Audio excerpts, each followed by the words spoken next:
नमस्कार, सत श्री अकाल, आदाब। आज फिर हम लेकर आए हैं कुछ और वैकेंसीज़ जो आईसीएमआर ने रिपोर्ट की हैं। तो आज की जो हमारी वैकेंसी है वो है साइंटिस्ट सी की पोजीशन में आईसीएमआर में। ये वैकेंसीज़, इनमें सबसे पहले मैं आपको डिस्क्रिप्शन देना चाहूँगा इन वैकेंसीज़ का। इसमें 2 मेडिकल बैकग्राउंड के लोगों के लिए वैकेंसीज़ हैं और 2 नॉन मेडिकल बैकग्राउंड के लोगों के लिए वैकेंसीज़ हैं।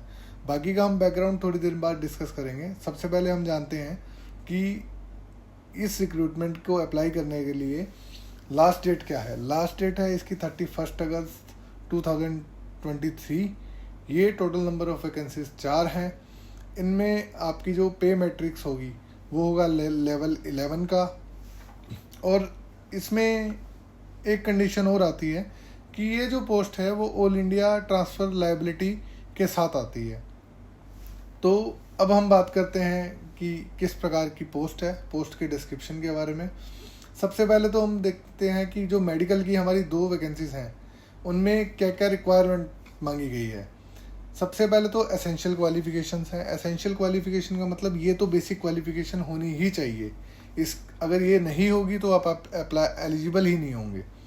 तो अब बात करते हैं मेडिकल की 2 वैकेंसी के लिए। जो एसेंशियल क्वालिफिकेशन है वो है MBBS और equivalent degree recognised bye MCI/NNC। फिर दूसरी बात करते हैं हम एसेंशियल एक्सपीरियंस। अब इस एसेंशियल क्वालिफिकेशन के साथ आपको कुछ एक्सपीरियंस भी चाहिए इन द रिस्पेक्टिव फील्ड। जो कि हमसे मांगा गया है वो है 4 years of experience in communicable diseases R&D, मतलब रिसर्च एंड डेवलपमेंट में, including experience in research for pandemic preparedness and response in government, public sector, private institutions. तो ये रिक्वायरमेंट है, ये एसेंशियल एक्सपीरियंस है जिसकी डिमांड की गई है। और उसके बाद जो डिज़ायरेबल क्वालिफिकेशंस हैं वो आप नोटिफिकेशन जो हमारे डिस्क्रिप्शन में जिसका लिंक दिया हुआ है उसमें जाके देख सकते हैं। अब हम बात करते हैं जो नॉन मेडिकल की 2 वैकेंसीज हैं उनके बारे में। उनके लिए एसेंशियल क्वालिफिकेशन जो मांगी गई है वो है masters from a recognised university in any of the subjects as given in annexure 1। अब एनेक्जर 1 में जो कुछ सब्जेक्ट्स हैं उनका मैं एक ब्रीफ डिस्क्रिप्शन आपको दे देता हूँ। जैसे माइक्रोबायोलॉजी, बायोकेमिस्ट्री, जूलॉजी, इस तरह के जो सब्जेक्ट्स हैं वो एनेक्जर 1 में दिए हुए हैं। आप एनेक्जर 1 में जाके देख सकते हैं। अब हम बात करते हैं एसेंशियल एक्सपीरियंस की। 4 years of experience in communicable disease R&D, including experience in research for pandemic preparedness and response in government, public sector / private institutions में। इसके बाद जो डिज़ायरेबल क्वालिफिकेशन है वो आप हमारे डिस्क्रिप्शन में जो लिंक दिया हुआ है नोटिफिकेशन का उस पर जाके चेक कर सकते हैं। आगे हम बात करते हैं एज लिमिट क्या होगी। अपर एज लिमिट है 40 ईयर। नेक्स्ट है सिलेक्शन प्रोसीजर। सिलेक्शन प्रोसीजर जो बताया गया है उसमें ये बोला गया है कि कंप्यूटर बेस्ड रिटन टेस्ट होगा जिसमें मल्टीपल चॉइस क्वेश्चन आएंगे, या फिर इंटरव्यू हो सकता है, या फिर दोनों ही हो सकते हैं। फिर नेक्स्ट हम बात करते हैं फीस की। इसमें जो फ़ी है वो 1500 रुपीज़ है। SC ST women, person with benchmark disability, EWS candidates in are exempted from application fee. मतलब EWS, person with benchmark disability, women, ST and SC के कैटेगरी के लोगों को फीस नहीं भरनी होगी।